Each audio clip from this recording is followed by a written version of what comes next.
call this meeting to order. First item on the agenda is a reading and approval of the minutes for the June 24, 2025 regular council meeting. May I have a motion to approve the minutes as presented? So moved. Second? Any questions or comments about the minutes? Very well. All those in favor say aye. Aye. Those opposed say nay.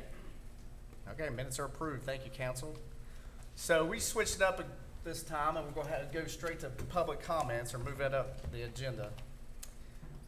Anthony, same thing as always. If somebody's listening online or by computer, let me know, and I'll go over that. And in the meantime, we will call up a first, which is Mary West. Come on up. Good evening, everyone. Good evening. Good evening. And before I get started, I would like to let Miss Jill Morfield know what a beautiful job that you did on the festival. Yes. Very It nice. was really beautiful. Thank you, thank you. So, and I would like to thank you all for what you're attempting to do. I know your hands are full, but there is some things that we need to address and get done. Now, all those trees have come down in the alleyway, and I've got stumps there. And I would like for the Board of Public Works and their crew to come down and move those stumps, because the trees, all that stuff and equipment come out of my pocket. Can I please get some help to get those stumps out of the alleyway where I'm having them taken down? And also, the speed humps. Can you all please come down and put some more down? Because they're coming through so fast, they're uprooting the one that's there. So if you all can do the 260 down through there and put more in. Start up at Canard, count down to the 260, and then keep on rolling. I would appreciate that. So let's all us work together to the betterment of my community and all the other communities around. So let's work together, people, and I thank you all for what you're trying to do. Thank you. And I don't expect you all to work for nothing, so keep up the good work. Thank you. Thank you. Anthony, do we have anybody? Yes, we have. Okay, so if you're listening by phone and you want to have a public comment, you want time to speak, please hit *3 to raise your hand. If you're connected by computer, simply click on the hand icon on your participants panel. And with that, we'll move on to the second person, Jean Paul Desjardins.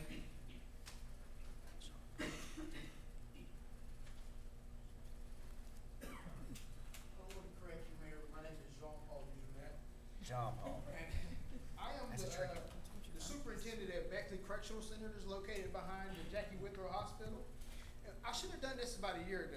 What I want to do is I want to introduce myself and some of the things that we can do to help out the community.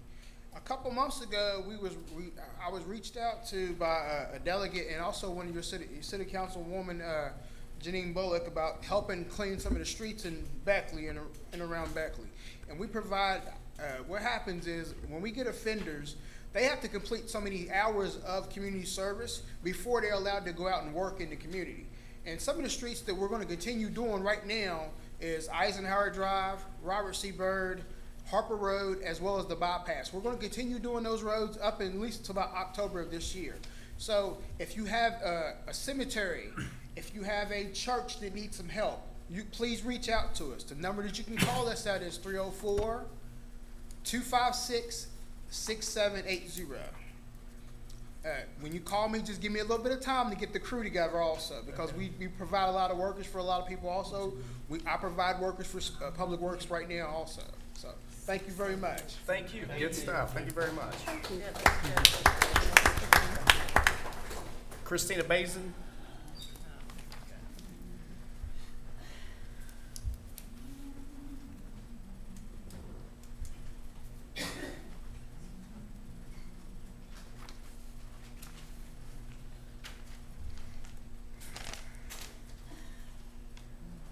Christina Baisden. There is a common theme in my time in front of this council, and that is transparency.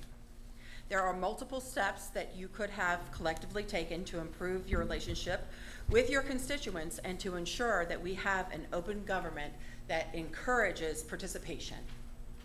While I can and have applauded some of your actions taken towards transparency, there are other steps that could have been implemented. I won't go into those today for the sake of time, but I ask that you refer to my previous suggestions that you have recorded and reviewed. Intentions matter.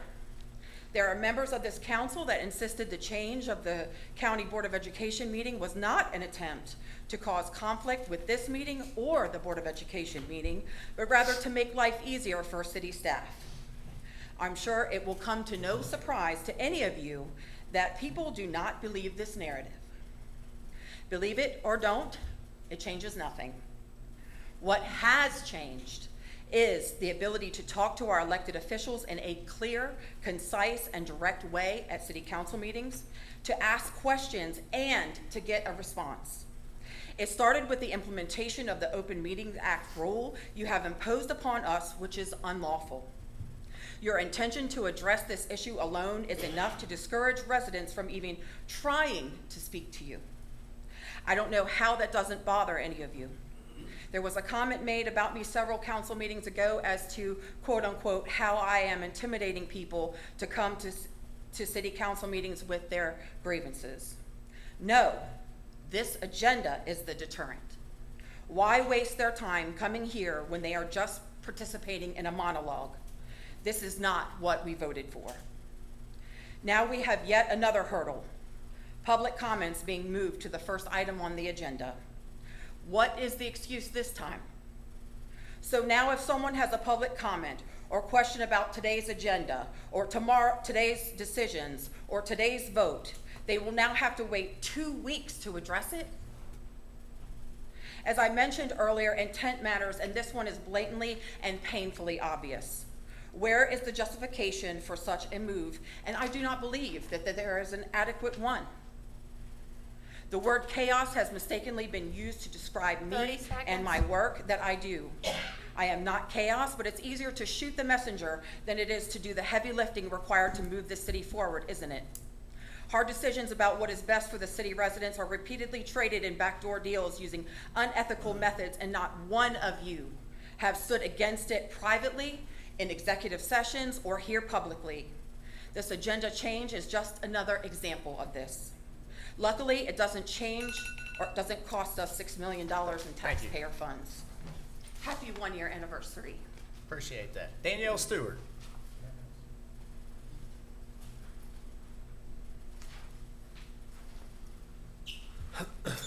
Good evening, everyone. My name is Danielle Stewart, and today we'll be continuing my talk on the city budget. Once again, 3 minutes at a time.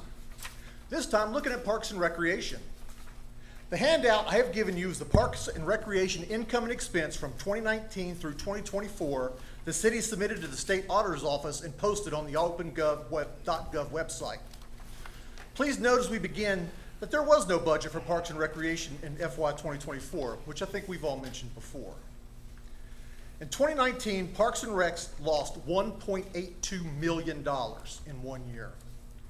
2021, they lost $2.08 million. 2022, $2.48 million. And last year, 2024, $2.68 million. Combined, as reported by the city, that's $9.08 million lost since July of 2018. The money to make up those losses was money taken away from Public Works, the police department, and the fire department.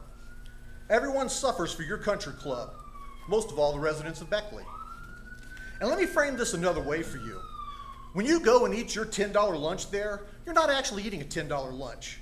You're eating a $26 lunch, with the taxpayer giving you a handout of $26. So you only have to pay $10.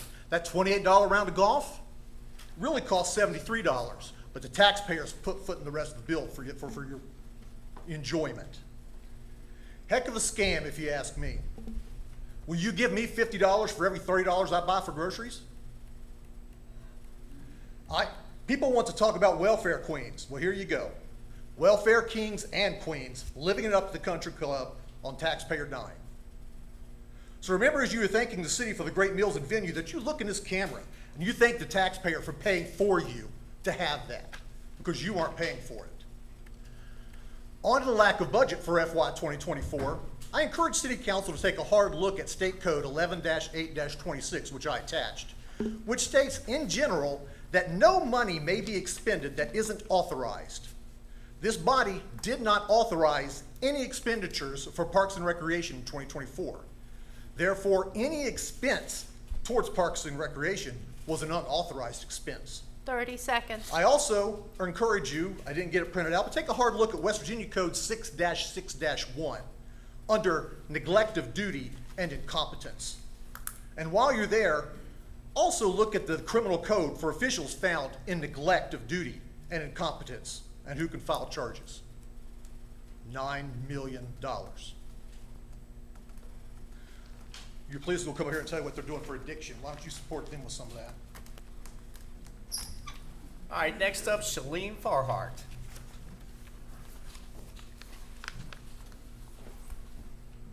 Good evening. Good evening. My name is Shalene Farha, and I'm a 15-year-old student attending Woodrow Wilson.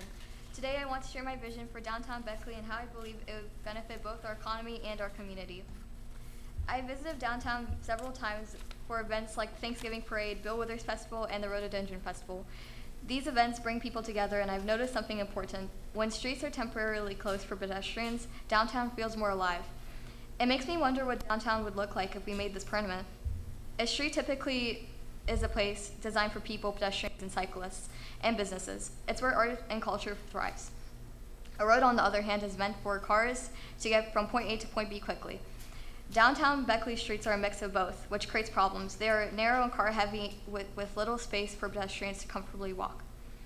Turning these roads into more wider sidewalk, pedestrian-friendly streets would improve the experience for everyone, plus making downtown more inviting, and it could encourage businesses to open stores, cafes, restaurants, shops, and more. Offering incentives like 3 months subsidized rent for new businesses could be a great first step towards reviving the area. One concern I hear is safety. When I walk in downtown, it often feels empty, like a ghost town. There aren't enough people around to deter crime, but at festivals, when the streets are filled with people, it feels much safer. More eyes are on the street, and it helps with this. And that's why I believe a more walkable downtown could also solve concerns for safety. Some might wonder where the cars would go, and I think we can improve the parking system and transportation options in downtown. There isn't a lot of car traffic in downtown as well, so I think it would make more room for cars that absolutely need to pass through. But making this area more pedestrian friendly, it puts a priority on the person, and I think it benefits everyone, including drivers. A lively, safe, and vibrant downtown could attract students from WV Tech. It would be an appealing place for current and potential students to spend their time. I see Beckley's downtown where it is a place for people to hang out and spend their free time. People can easily park, walk around, enjoy local arts and culture, and support small businesses in the local economy. Thank you. Thank you. Well done. Thank you. And we're good. Nobody online? Okay, so that concludes the public comments. Next item on the agenda, our Beckley Police Department is here to show how they're assisting those with addiction at this time. Is it you? Yes. Very good. If you want to come up here up front and share with us what you guys have been doing in our community. I have people with me tonight. I'm Deputy Chief David Allard. We have Chief Bailey, he's off tonight. I wanted to take the time to brief council on some of the programs that we are implementing within the city to better address those that are dealing with mental health crisis, substance abuse disorder. There's two programs that we're going to highlight tonight. The first one is crisis intervention teams training. At this point, we've had 14 of our officers complete crisis intervention training. 3 of those have become instructors in crisis intervention training, so we won't have to outsource them or send them somewhere else for training. They'll be able to do that in-house.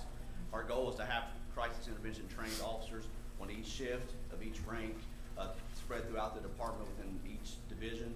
Therefore, they're able to deal with people that are actively in crisis at the moment. The key is really identifying that while it's happening.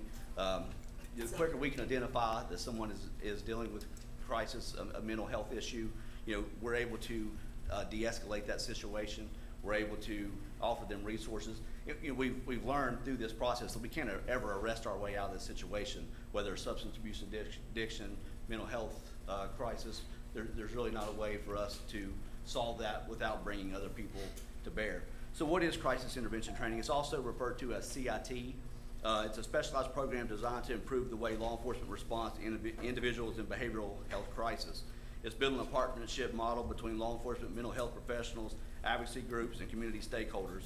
Officers learn de-escalation techniques, recognition of mental illness symptoms, and how to connect individuals with appropriate resources. Like I said, to date, we've trained a third of our department. So why does this matter? Obviously, I've spoke a little bit about it. We can't arrest our way out of the situation.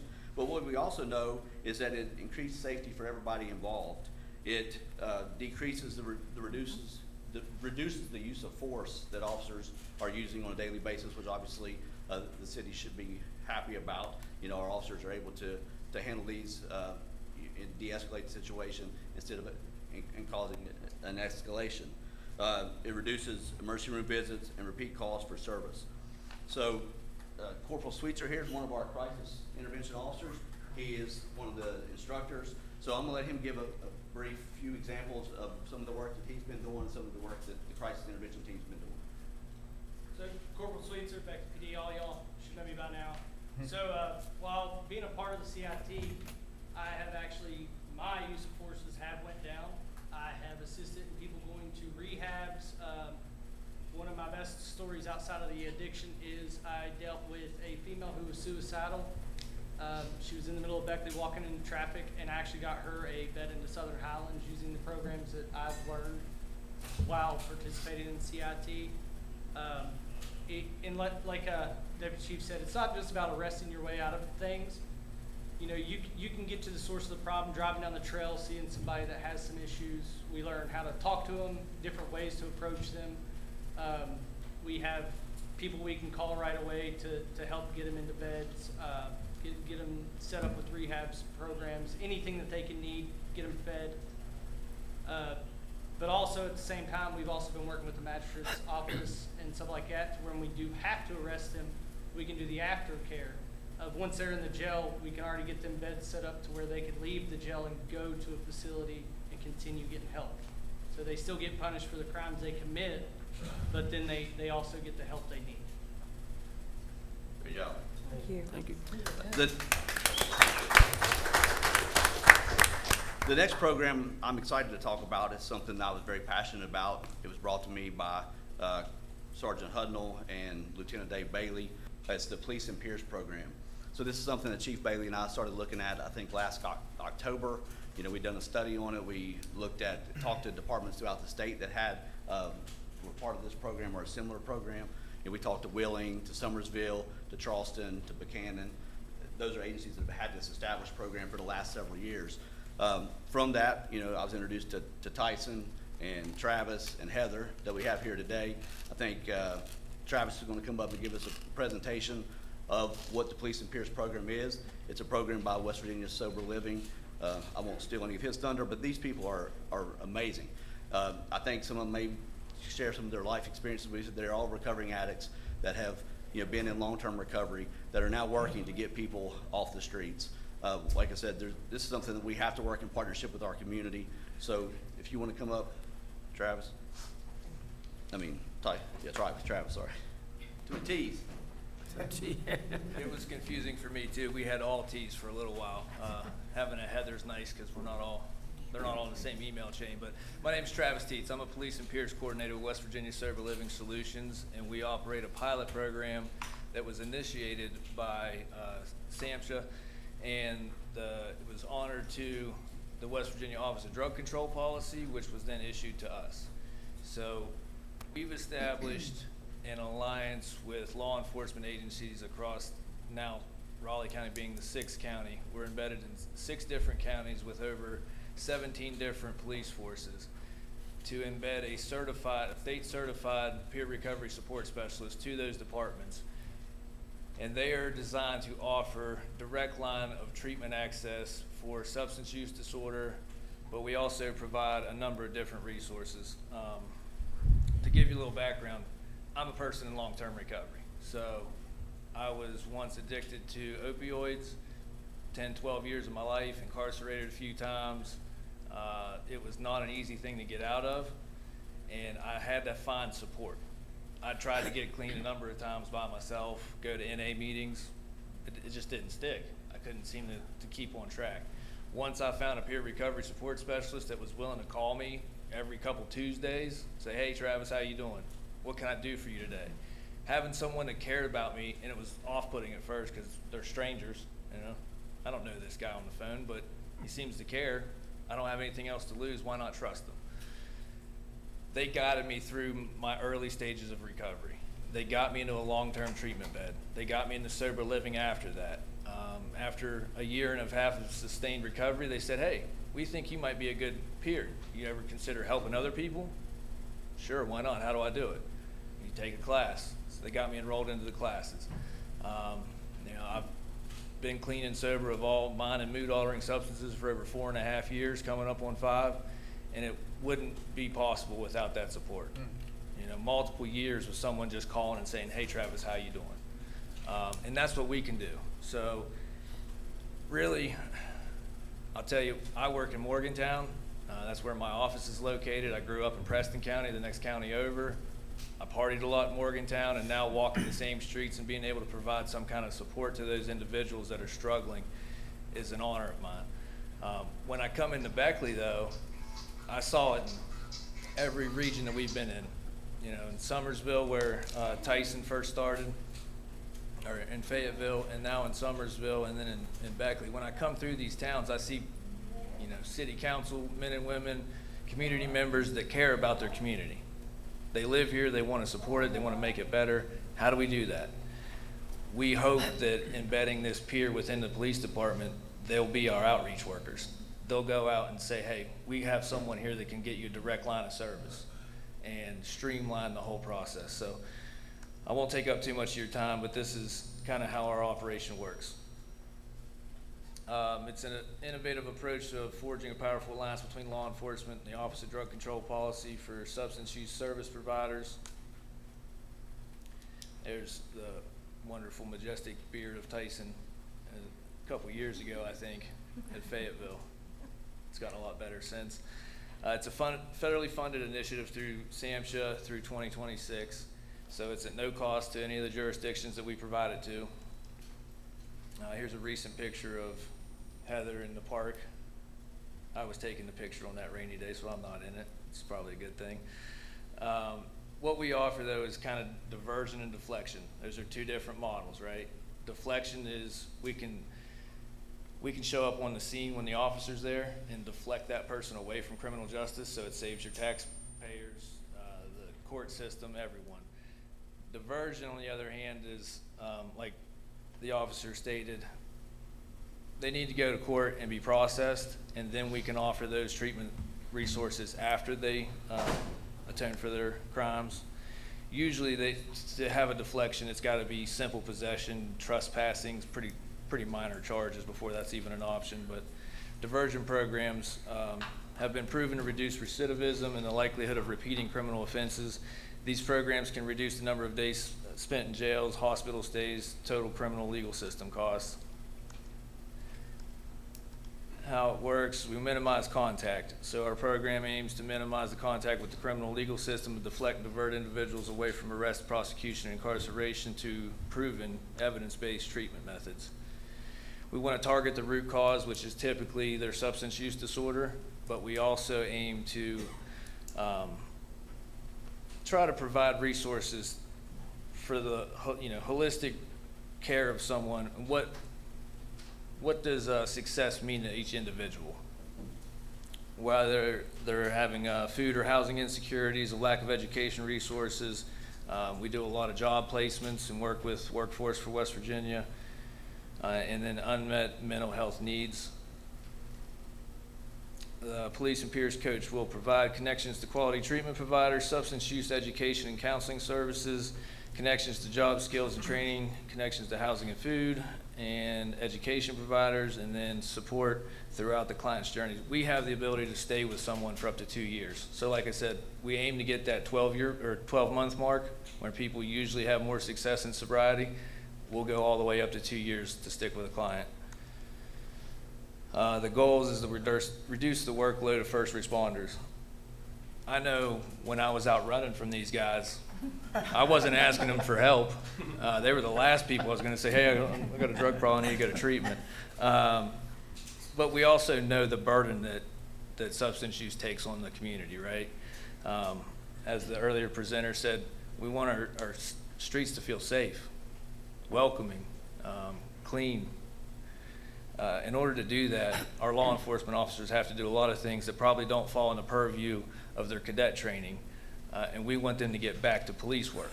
So we can maybe show up and let them get back to the real police work and let us handle some of the social and economic insecurities that might be met. We want to improve community relations, our presence out there, telling people about our story. I'm a person that came through it, and it's possible. So if someone like me can go through 15 years of addiction and then come speak at city council, imagine what a whole team of recovering addicts can do. Easily pursue alternatives to incarceration for minor drug-related offenses. This is just a snapshot of the numbers for June. I ran the numbers from May, June, and July, and they're pretty substantial. You've got 24 new clients that have been started by Heather in the Beckley Police Department. Treatment referrals were 16, so those are 16 people that are now connected to some sort of treatment, whether it be MOUD or if you're not aware of what medicated assisted treatment is, so outpatient usually where you use methadone, Suboxone, buprenorphine, any of those things to try to support someone in their recovery. But a lot of those are inpatient, and then we distribute a lot of Narcan. There's 19 kits have been given out in June, and 45 fentanyl test strips, and 10 of these are law enforcement call-outs. So out of the 16 people that got placed, more than half of those were because those law enforcement officers said, hey, I know someone that can help you. That's some old data from late 2024. But basically, what we start with is giving out our cards. I'm available. Heather is the newest member of our team. And what we really want to do is support law enforcement in the communities that we live in and interact in every day. We're not going to cure substance use disorder, but we can do a lot to try to remedy and help one person. That one person can spread it to another person, and the fallout from that's rather amazing. So luckily, I got the privilege to meet Chief Beckley and Deputy Chief Allard, Sergeant Hudnall. They've been great to work with. I work with police departments all over the state, and this was one of the easiest startups that I've done, and I can see, a police force that really want to help find a cure for this situation. So, continued effort, and thank you guys for your time. Thank you for being here. Thank you. Tyson or Heather, would you like to say anything? You don't have to, but if you would like to. Heather's embedded within the police department. She actually has an office in the police department. One thing I want to make sure people understand is they're not in any way the eyes and ears of the police department. They're not out here getting information, collecting it, and coming back and giving it to us. Their information is basically like HIPAA information. It's protected. It's for their use only. But Heather just started about 2 months ago now, 1.5, 2 months. Yes, it's been 2 months. My name is Heather Williams. I'm the peer recovery specialist for the Beckley Police Department through West Virginia Sober Living. What's important is that we bridge that gap between law enforcement and people with substance use disorder that are out here on the streets struggling. To let them know that there is help, that there are people that care about them, and my big favorite word to use is love. If we just show them that we love them and love on them, the more that we do that, the more that they're going to be reciprocating back what they need and what they want in their life. I've enjoyed getting to get called out and help these people and seeing them.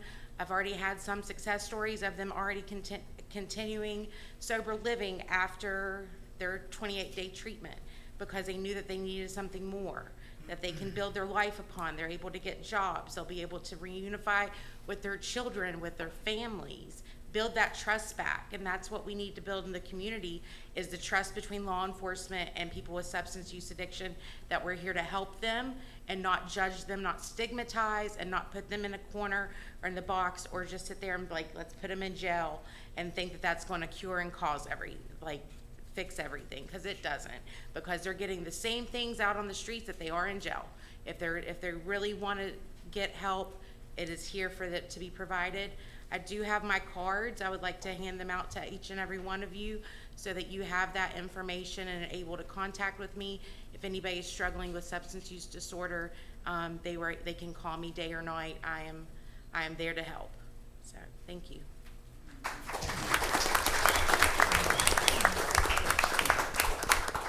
Do we have any questions, comments about this program or the programs that we spoke about tonight? Deputy Chief, I do have a question. You said that 14 officers have already had crisis intervention training. Correct. And it's a 40-hour program. It's a 40-hour, and who does that training? There's different organizations, but I mean, there's one next week, a week-long class in Summersville.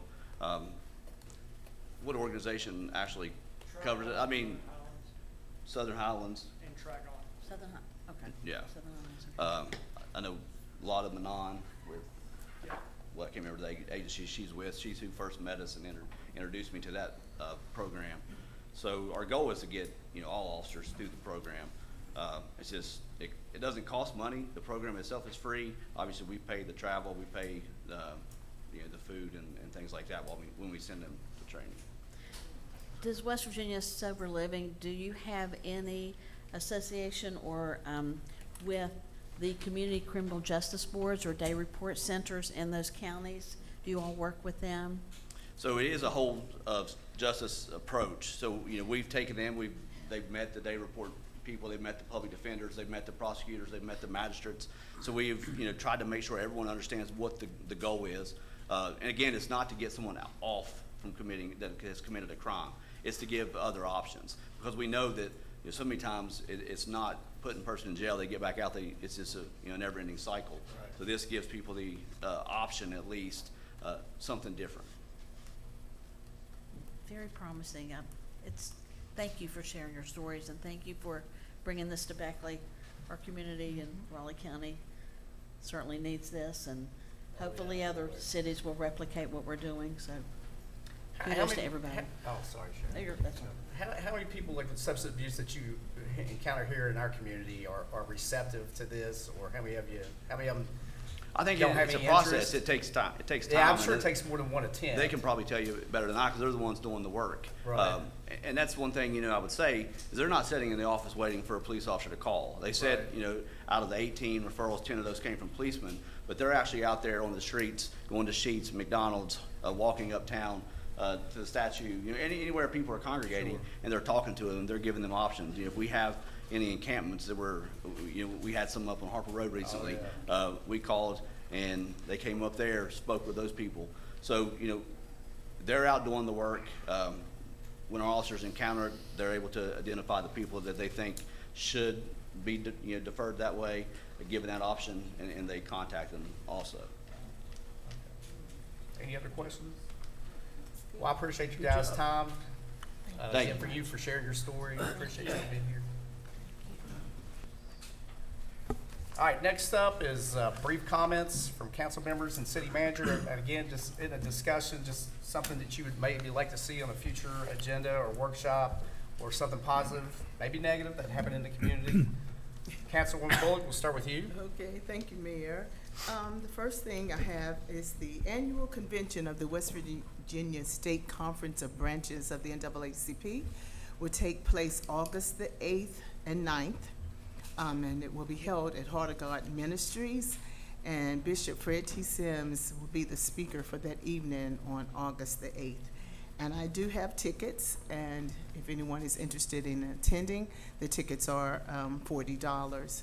And I want to thank Mr. D. Jornett. He has helped me out tremendously with the inmates there at his center of cutting the grass there at Wright Hunter Cemetery. So I do want to thank you for that. Always when I call him, he is always ready to assist. And thanks to Mr. Philip Gerald, whenever I call him, whenever I call you and ask you to help in Ward 5, you don't give me the answer no, that we cannot do it. You always try to find a solution. And I just want to tell you publicly, I do thank you. Thank you. For that, okay. Board of Public Works, also thanks to Mr. Boland. He is always answering my text messages and trying to help out also in the Beckley Police Department. I want to just thank you all. And Code Enforcement, I can't leave you all out. You all are always helping too, and I just want to say thank you. We do have monies for the opioid, we do have monies in the opioid fund, and I just wanted to make a recommendation of providing $1 million to our Raleigh County Board of Education, because we know that most of our funding now is going to the Hope Scholarship. So we do want to look out for our school system. Most of those children and those families were affected by the opioid crisis and the epidemic. So we do want to look out for our children here in Raleigh County. And thank you, Leslie Baker.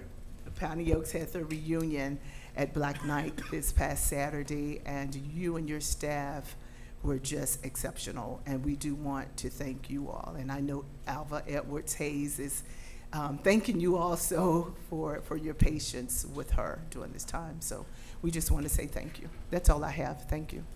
Thank you. Kip? Yes, thank you, Mayor. I got 3 things. First thing I was going to ask, and I know it's late now, did the fireworks stands that popped up everywhere, did they have to get a permit? Do we know? They did? So they do have to get a permit? Do they pay city taxes if they're inside the city? They do? They're supposed to?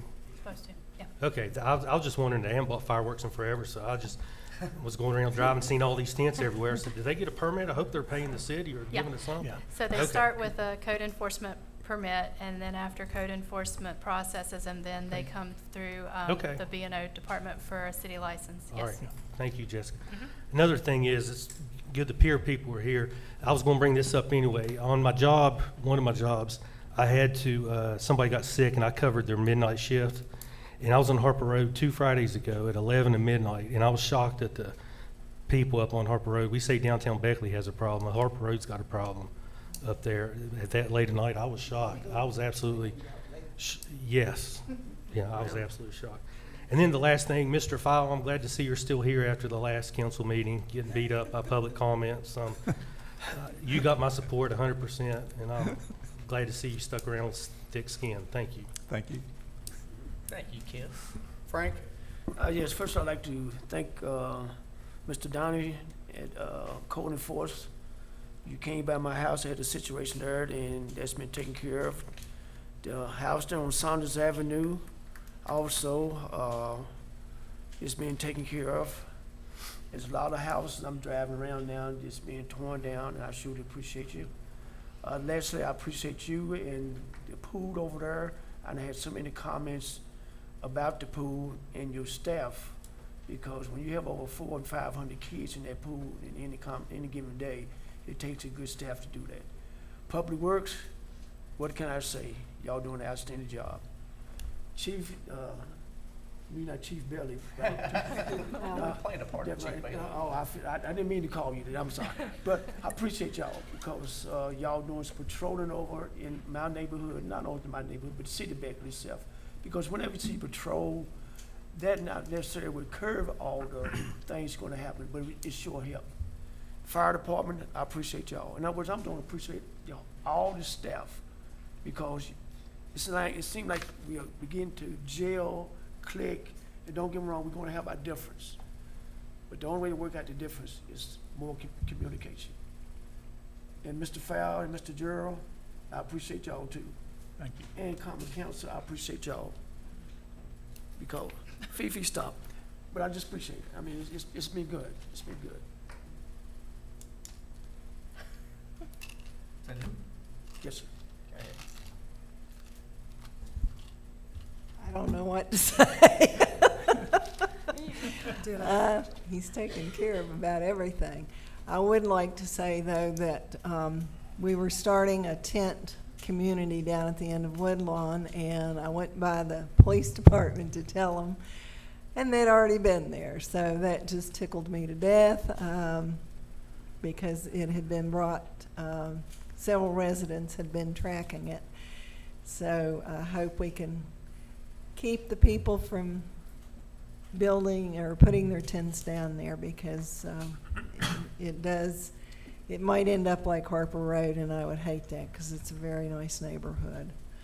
One thing I would like to ask, and I don't know if this is code, but I noticed over the weekend that there were a lot of people setting up selling puppies.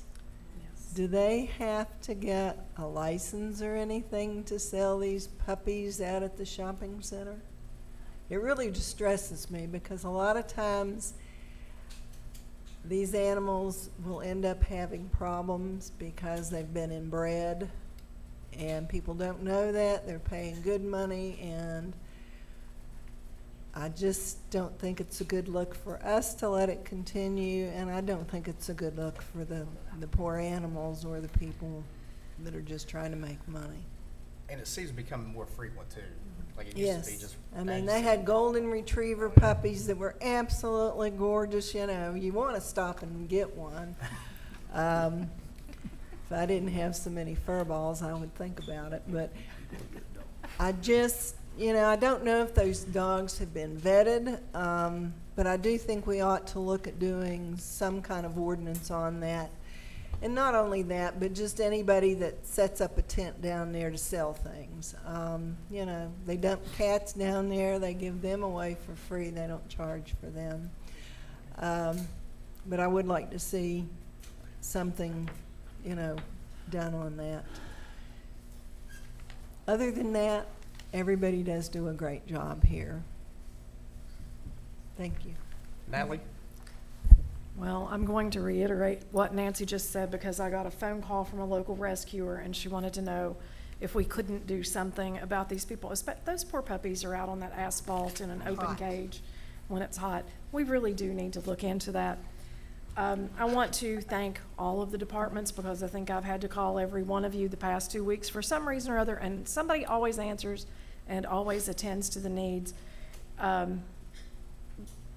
Captain Morgan, I appreciate you all getting onto that situation in my ward concerning animals, because that was creating a problem on that street, so thank you for getting onto it. Councilwoman Shoemaker Dingus and I met at length with Mr. Gerald the other day about some concerns, and again, just like Councilwoman Bullock said, he doesn't say no. He says this is the way we can attempt to work this out. We talked about hiring, budget, and a lot of concerns, and he's getting together a couple of dates for council to choose. I do want to revisit the opioid fund. I still think that that needs to be a town hall meeting. And in the spirit of transparency, Jessica, do you mind if I ask you a question? Sure. Okay. Would you mind to explain to the public why there was much more money in the budget under the line item of city attorney? Sure, absolutely. So in December of last year, Mr. File had decided that he was looking at retirement. So when we started looking at the salaries of the attorneys in other cities, it was a big eye-opener of how little Mr. File was getting paid in comparison to other cities. And so we determined to hire another attorney. We were going to need a significant change in that budget line. So that is what that budget increase was for, was the anticipation of Mr. File retiring and needing to correct those salaries to actually be able to hire somebody with a proper salary. Thank you. Mm-hmm. I'm good. Okay. Thank you.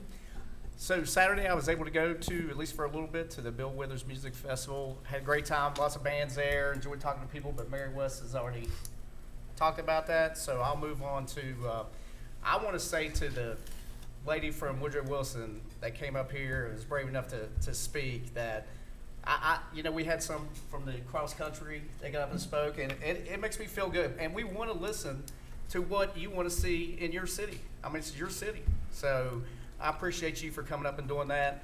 You know, one other thing about the public comments where we can't respond, you know, my take is everybody only has 3 minutes. Sometimes we have 15. I know I've had council meetings where we had 15, 16, 17 people. You can't get in discussions. Plus, a lot of times we don't have the answer right there. But I do think, for the most part, we get here early enough to where you can come and talk to us beforehand. Well, you all might get here early enough. But I'll stay late. We all stay late. We're always the last people to leave. We're willing to talk to anybody, answer questions. You know, we are all in this together. So I just want to say that. I think we've been getting beat up a little bit that we don't respond, and we were told not to respond. But otherwise, we could be here till midnight trying to figure out, you know, make everybody happy. But we're more than welcome. I look around the room. I think most of you all, either I see you out on the street when I drive by or you have my phone number. I'm sure everybody out there has at least one of the council members, if not my phone number. So it's not like we're trying to hide anything or not be transparent. We're willing to work and listen to you. So I just say stay late and talk to us afterwards. All right, Councilwoman Hunter, I'm done. Okay. Mary, I was going to talk about speed humps, bumps on LaRue. I would also like to see if we could have another two sections added there. I appreciate council. I sent an email because I'm advocating for the reopening of the Beckley Welcome Center. There were so many positives for the Welcome Center. It closed without us knowing. We were in a strong city manager form of government. We didn't know that it was closing, and we know from that meeting. I do appreciate Councilwoman Bullock. I appreciate Councilman Frank Williams, and I appreciate Councilman Reedy getting back with me, and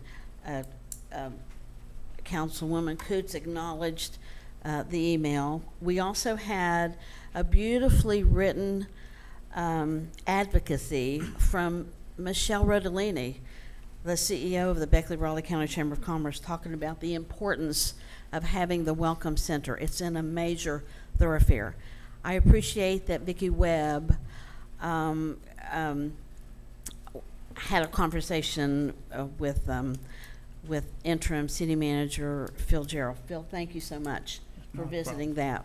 I want to thank Audra, Brandon, for all they did. That was a vibrant, wonderful situation, and I'm not going to, I think it needs to be reopened, so that's how I feel. I would like to see that we have that vape ordinance. Are we going to get that soon, Mr. File? Yes, what we're doing, we're amending the zoning ordinance, so that it has to go before the planning commission. It's scheduled on August the 5th. Okay. It goes before the planning commission. Okay, that is wonderful. And something's really big happening in Beckley this weekend, and it brings a lot of attention to our city. And it used to be the B&I Golf Classic many, many years, started a long time ago at the Register Herald. And thank you to businessman Ryan Neal, who took over, and it's the Mountain State Golf Classic. 3 different golf courses. Those people stay at our hotels, buy our gas. We get a penny for every dollar they spend. We have people coming from all over the United States to come to the former B&I, now the Mountain State Golf Classic, and I'm delighted, and I'm not getting paid to say that. I just know that it's an important. I appreciate it. It's an important deal in Beckley. That's all. One more thing. The second Friday of every month is the Veterans Table Mobile Food Pantry. That'll be this Friday. The truck arrives at 9 o'clock from Braxton County. Food distributions from 10 until 11:30. That's for the veterans. That's not for the general public.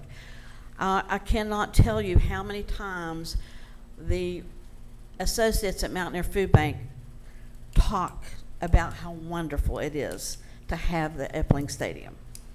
We could not do that.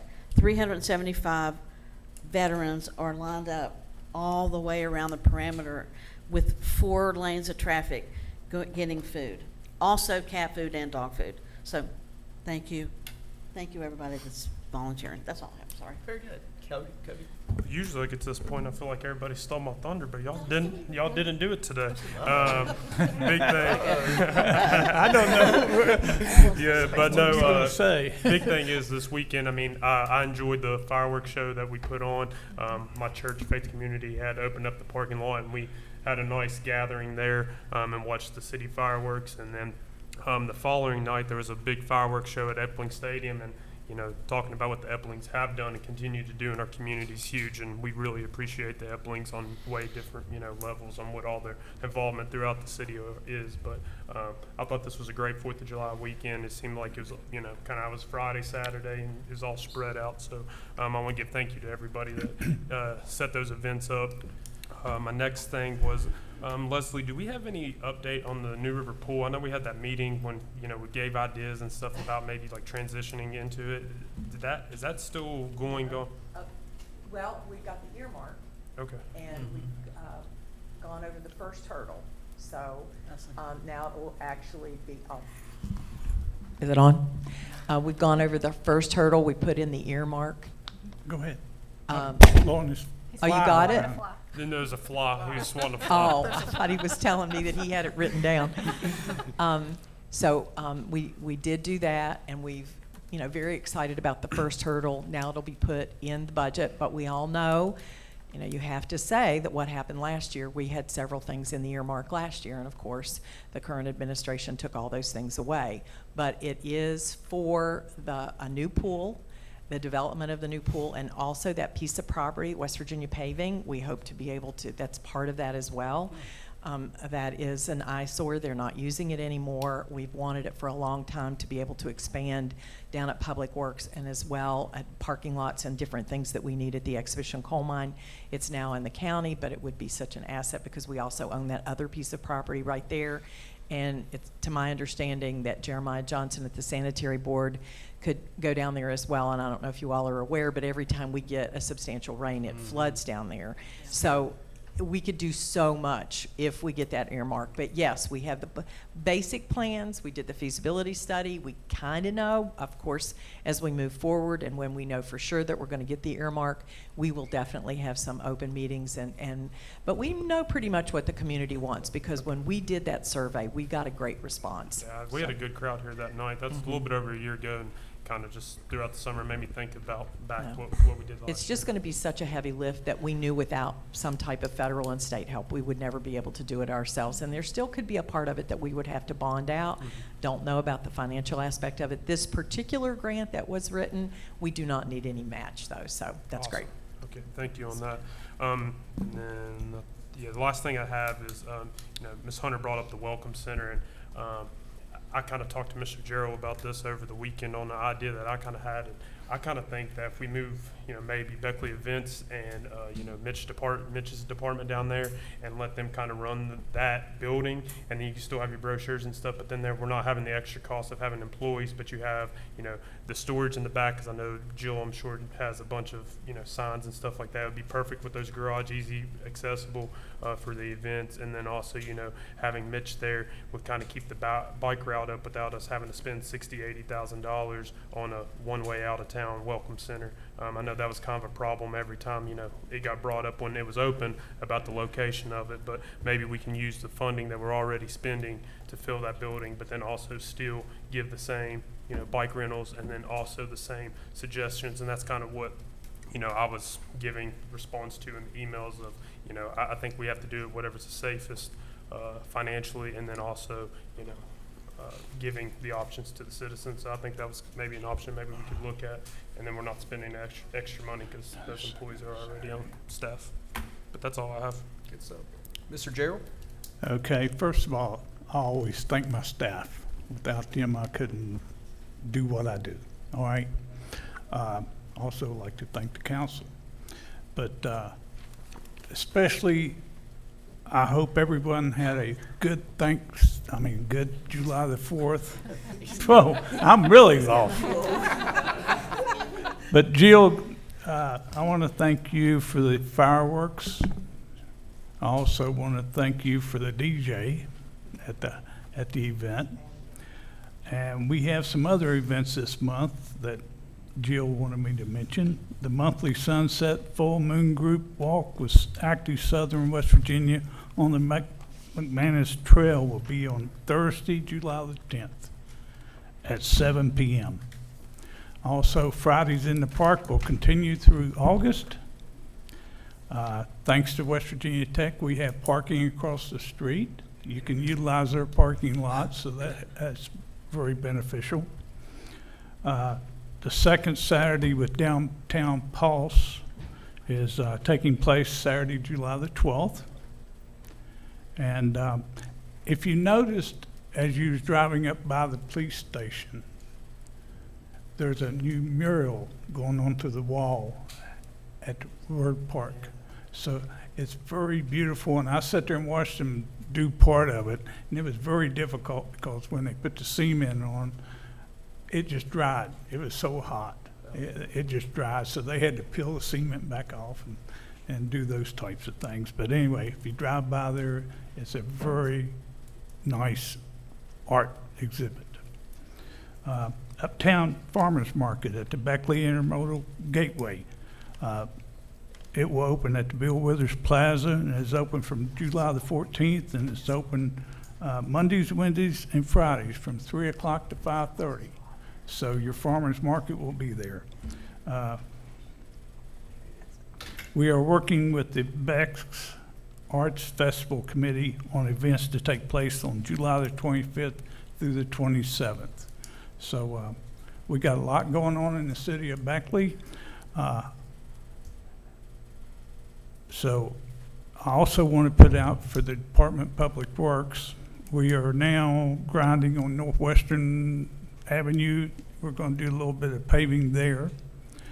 We also put out a bid for the Mercer Street, Nixon Drive, and Dorcas Avenue. That's coming through the community grant.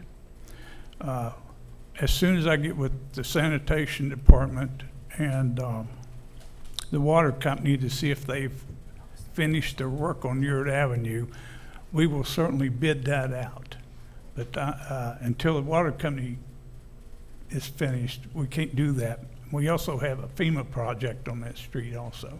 So we'll get that done, and as soon as we get that done, we'll bid that out.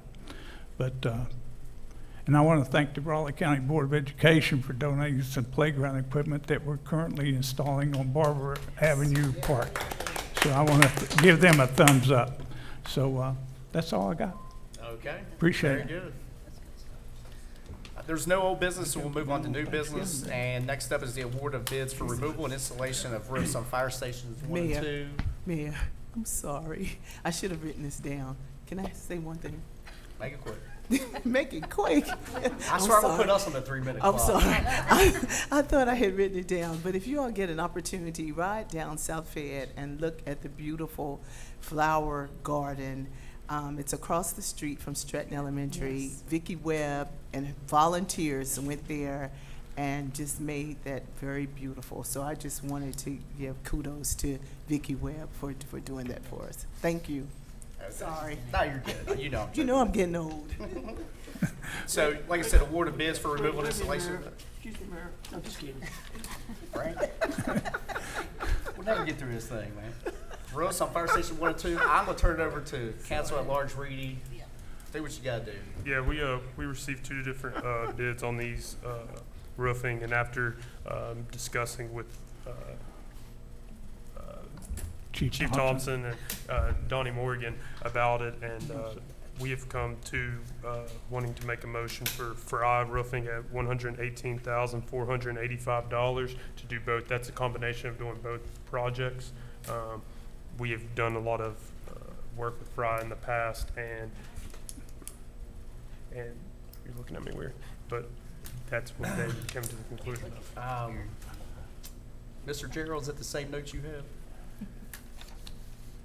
That's what me and Mr. Thompson talked. I thought we was going with Fry Roofing and Vertex on the second one. I thought we couldn't split them. That's the way the bid was written, or we can combine them. Yeah, I was thinking, because when we was just gonna do them together. Okay, that's fine with me. That's what we agreed on, wasn't it? So the total bid would be Vertex then? Yeah, That'd be the lowest combined bid. lowest combined bid. It's Vertex. Okay, It's not Fry Roofing. okay. So Vertex from fire stations 1 and 2, just to clarify. Because I'd heard, sorry to interrupt, No, you're fine. we had talked about that there was one for each bid, so. Okay, he's saying he's good with either way, so we'll go with Vertex, I guess at 115,000. Okay. That's your motion. Yep, that's a motion. Is there a second? A second. Is there any questions about that? I'm sure there has to be now. So that's lowest combined, is that correct? Yes, combined. That's why we're doing it, because Yeah, it's a we lowest originally, combined. yeah, Okay. we've just never done business with Vertex. But we're doing. But Yes, Yeah, we're Phil, going do to you do have something to Vertex. say, Phil? may I say something? Sure, why not? I'm going to say this. The bid was written up to separate these two bids. In other words, we had the option to combine them to the best interest of the city of Beckley. But the bid was written, and the statement was made after the bid was it was individually awarded unless we combined them for the best interest. Now, if you add up Fry and Vertex, it comes to $109,000, which is a savings of $6,000 to $7,000. Okay, so all I'm saying is it was a formal bid. It was awarded separately. There's a little bit of difficulty with it. I can explain that in executive session if you want, or I can explain it here. Okay, Just go ahead and do it. okay, let's do it. Let's do it here. For the sake of transparency. I had Jessica call Vertex. And Vertex said that they could not come up here for one bid. But the bid plainly stated, and they said, well, we thought it was a full bid. And I said, no, it wasn't. If you read the bid document, it says the bid, it was the intent of the city of Beckley to separate those two bids for the best interest of the city of Beckley. So they said, well, we can't come up there for $30,355. Well, that's what they said to Jessica. I informed Jessica to call them back and tell them that based upon the formal bidding process, they would have to forfeit their bid bond. So I haven't heard back from them. So if they don't come back, what I suggest is approving Fry Roofing for $79,076 and Vertex number 2 for $30,355. If we send Vertex the contract, they have 10 days to validate the contract and also provide us with insurance plus a performance bond. And if they don't, then we'll award it to Fry Roofing, the lowest bid, if they deny, and then I'll just, they'll have to forfeit their bid bond. It's a formal government bid, you know, it was a public bid opening, so that's the way it operates. Okay, so my suggestion, and with the help of Mr. Reedy, is Fry number 1 station for $79,076 and Vertex number 2 for $30,355. And if one of the vendors don't want to do it, then they would have to forfeit their bid bond, and we'll just go with the next lowest bidder. Okay? Okay, didn't you just say they weren't gonna come up here for just one building? They didn't want to. They didn't want to. No. They were under pressure they were going to get both of them. Even though the bid plainly separated the two buildings, and the bid also underneath it said that the intent of the city of Beckley was to award it to each individual bidder So, for the lowest bid. okay, now we've been doing business with Fry Roofing, so why, any reason why we just don't wanna continue to do business with them? The what? Is any reason why we don't wanna continue doing business with them? No, I'm doing Fry. Oh, Fry's number 1 building. I was number under one the fire assumption station. we weren't going to be able to split them. Mr. Gerald saying that the way it was wrote up, we should be able to split them. So therefore, Fire Station 1 should go to Fry Roofing because they're $5,600 cheaper, and then for Fire Station 2, it should go to Vertex because Vertex is about $9,000. $9,100 cheaper. So we would enter that way. I was just under the assumption it was a combined bid. I was confused Okay. on that. So I would make the motion that we accept Fry's bid for Fire Station 1 and Vertex's bid for Fire Station 2. And I second that motion. Any more comments on that? No, I'm good. Okay, all those in favor of that, say aye. Aye. Anyone opposed, say nay. Very good. Passes. Next item on the agenda is approval of the fiscal year 25-26 coal severance budget revision. I'll turn this over to Jessica and Mr. Gerald for a little bit more on that. I'll turn it Sure. over to Jessica. Okay, so the coal severance revision, the state auditor requires that once we get a good feel for how this 24-25 year came out, that we need to revise our beginning balance basically to determine what our estimate is there. So we increased the revenue by $30,000 in anticipation that that'll be about the tax revenue we receive. We won't receive that revenue until late July, 1st of August, so it's still an estimate, but that's about where we think we will land after everything has settled on the taxes. And then the coal severance can be used for two different purposes. It can be used for streets and highways, or it can be used for parks and rec. On the original budget, we had dedicated it all to the streets and highways, so we will add this additional $30,000 towards the streets. That's what we've currently got proposed. Okay. Okay, may I have a motion to approve the coal severance budget revision? So moved. Second. Second. Any questions for Jessica or Mr. Gerald on this? Very good. All those in favor say aye. Aye. Anyone opposed, say nay. So moved. Thank you, council. Next up is the approval of the city manager employment agreement. I'll turn it over to Mr. File for much more on this. Thank you, Mayor. I previously, I think, furnished to each of you a copy of an employment agreement that I drafted. And this is based upon discussions I've had with basically each member of council. And it seems to be the consensus of the majority that they would like to have an actual employment agreement with Mr. Gerald. This would remove the interim tag from his title of city manager. This would make him the city manager, which makes it a little easier for Mr. Gerald to deal with the public and certain agencies. It gives him a little bit more authority if he is the actual city manager. This is a document that would pay him $110,000 per year salary. That's what he currently is receiving. It starts today, July 8th, if approved by council, if the majority of council accepts this or approves it. And it is for 1 year. It does require that after 6 months, there will be a review by city council of his performance.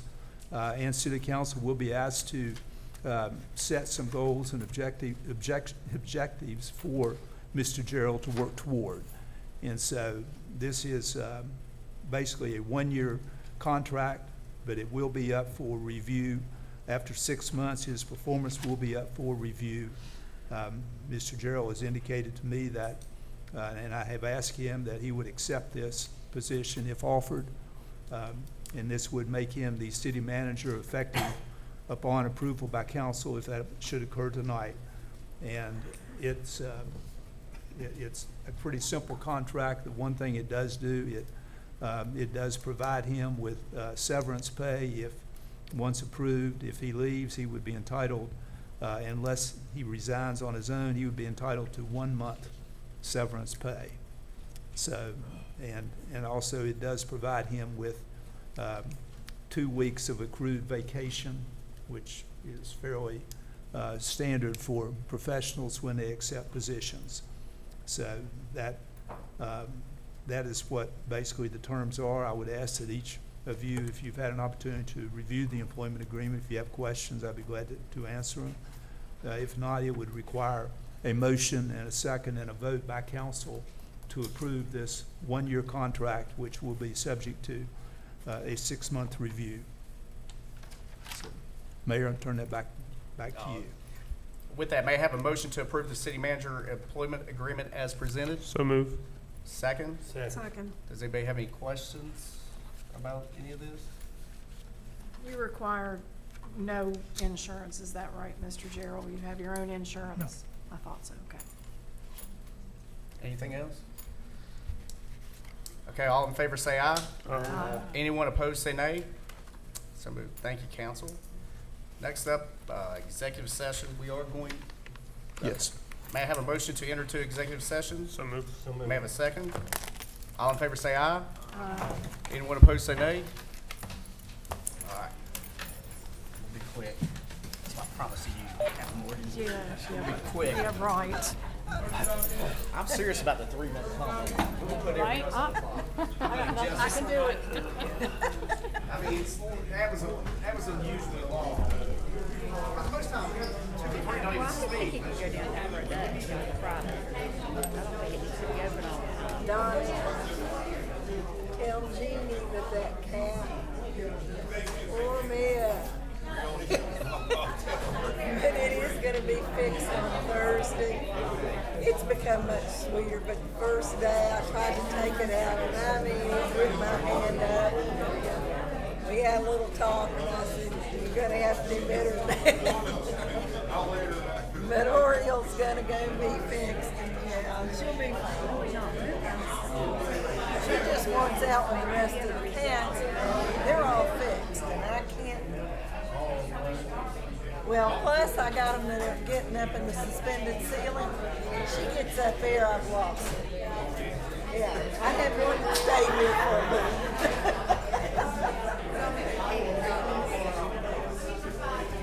I hope I didn't lock somebody in, but I don't know who it is. Because they pulled it. Well, I'll wait.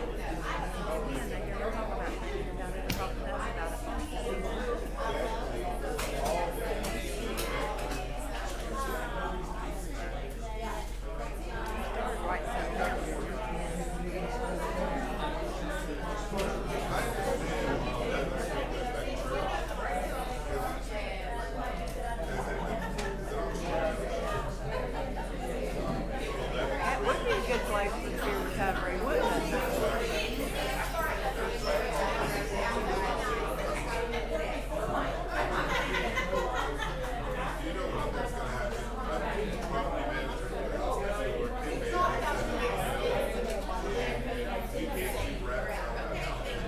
Probably need somebody with our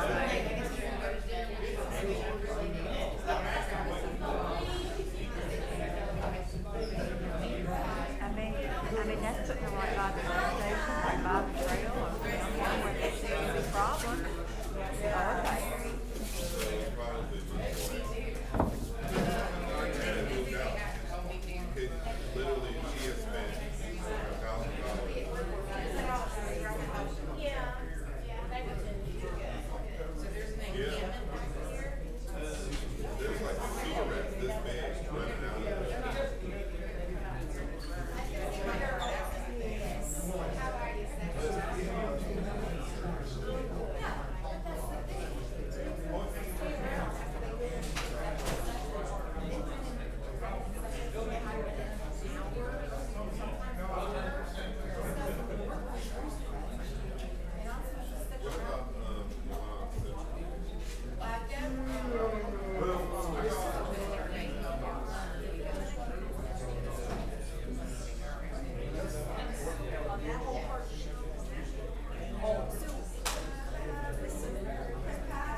really need that, because there's too many others around here and that they need something else.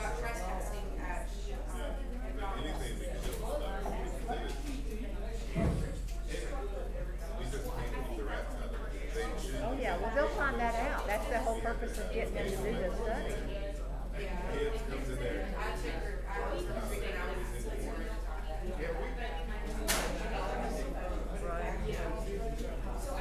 It got really, really bad.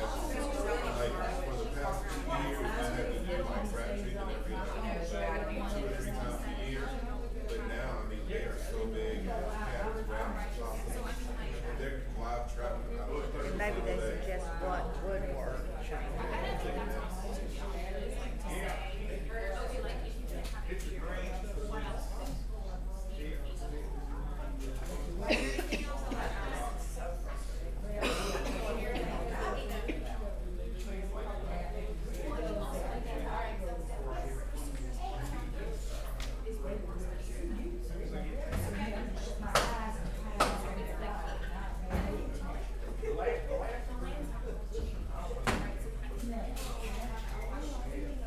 And maybe it'll be what kind of sports are at the sports complex. Maybe.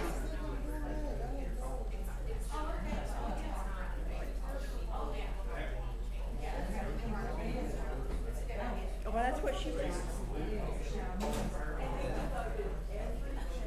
Of the host to do it.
So what sports is it that you?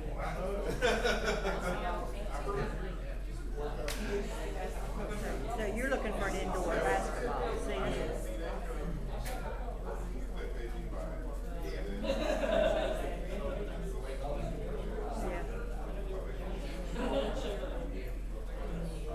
Yeah, because the weather's so unpredictable around here.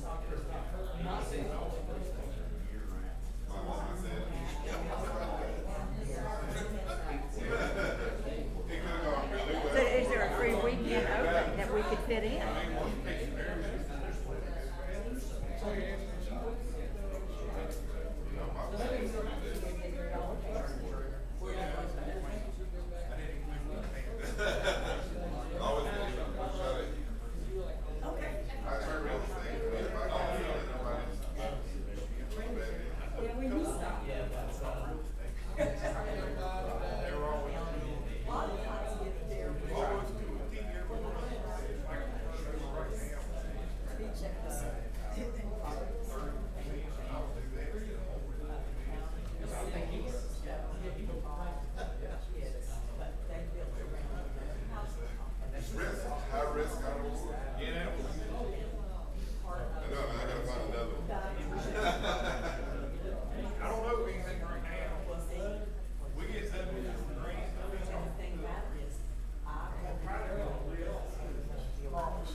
pool and all the other stuff, they would be an outrage. They would be the first ones to fuss.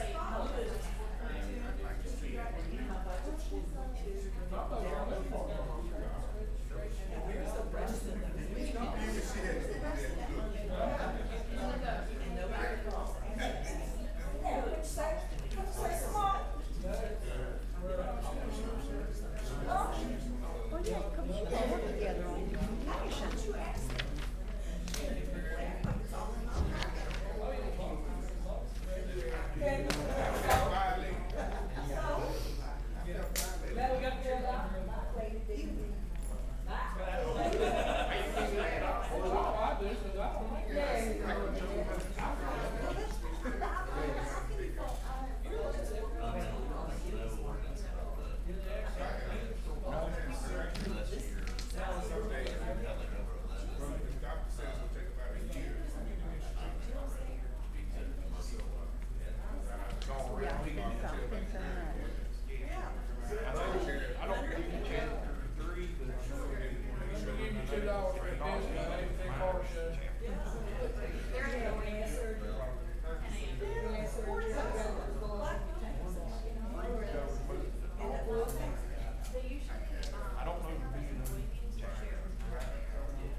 think it's still going on, actually. I mean, yeah, okay, let's just move on. Am I wrong? Move on. I mean, what we're gonna do, sit there for another 30 minutes? Console? You know what it is. I can tell you what it is.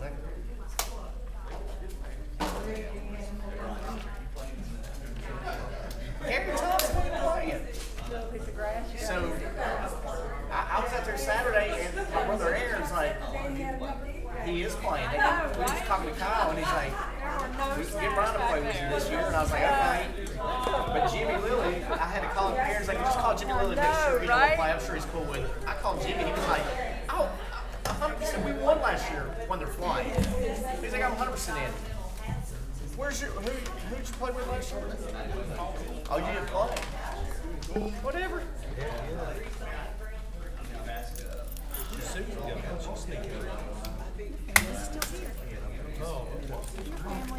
You let me know. There's still a chance too that Jimmy Lilly would back out, but I don't know. I told Aaron, I was like, he goes, "What'd Jimmy say?" I said, "He was offended." I'm complaining there were no snacks back there. Well, that's good. So what's my When I talked to Kyle, we still needed several. He thought it was going to be fine. Yeah, I know. Help me out. He told me it's helping organize it. Is it me? What? That's what he told me. You're going to have to help him run it.